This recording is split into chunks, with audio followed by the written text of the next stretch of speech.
Daily. Taste the Daily. Kerala மாநிலம் பாலக்காடு அருகே சாலையில் சென்று கொண்டிருந்த கார் மீது குறுக்கே வந்த இருசக்கர வாகனம் மோதி தூக்கி வீசப்பட்ட சிசிடிவி காட்சிகள் வெளியாகியுள்ளது. தொடர்பான காட்சிகளை தற்போது பார்க்கலாம்.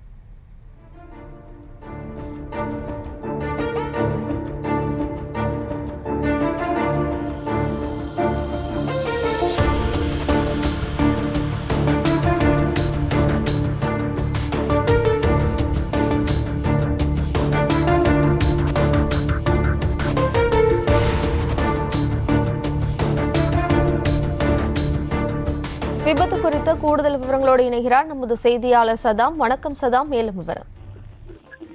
அதாவது பாலக்காடு மாவட்டத்தில் இருசக்கர வாகனமும் காரும் விபத்துக்குள்ளான சம்பவத்தில் இருசக்கர வாகனத்தில் வந்து 2 பேர் பலத்த காயமடைந்துள்ளது. தற்போது இது குறித்தான சிசிடிவி காட்சிகள் வெளியாகியுள்ளது. அதே போல இந்த சம்பவம் தொடர்பாக போலீசார் விசாரணை மேற்கொண்டு வருகின்றனர். கேரள மாநிலம் பாலக்காடு மாவட்டத்திற்கு உட்பட்ட மயிலம்படம் என்ற பகுதியில் உள்ள சாலையில் சென்று கொண்டிருந்த காரும் அதே போல அந்த சாலையில் வந்து கொண்டிருந்த இருசக்கர வாகனமும் நேருக்கு நேராக மோதி விபத்துக்குள்ளானது.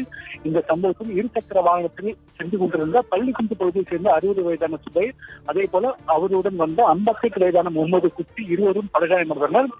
அந்த விபத்தை கண்ட அப்பகுதி மக்கள் உடனடியாக அவர்களை மீட்டு அருகில் உள்ள பெருந்தன் மன்னாவில் உள்ள தனியார் மருத்துவமனை அனுமதித்தனர். இருவருக்கும் தலையில் பலத்த காயம் ஏற்பட்ட நிலையில் தற்போது இருவரும் தீவிர சிகிச்சை பிரிவு அனுமதிக்கப்பட்டுள்ளனர். தற்போது இந்த விபத்து குறித்தான சிசிடிவி காட்சிகள் தற்போது வெளியாகியுள்ளது. இந்த சிசிடிவி காட்சிகளை போலீசார் தற்போது கைப்பற்றி தற்போது விபத்துக்கான காரணம் குறித்து தற்போது விசாரணை மேற்கொண்டு வருகின்றனர்.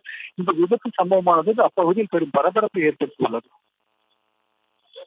விவரங்களுக்கு நன்றி சதாம்.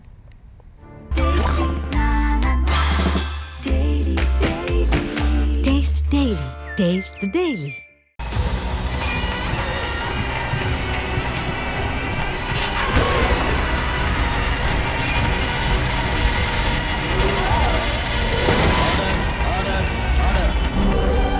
நிகழ்தகவு குற்றங்களின் மறுபரிமாணம்.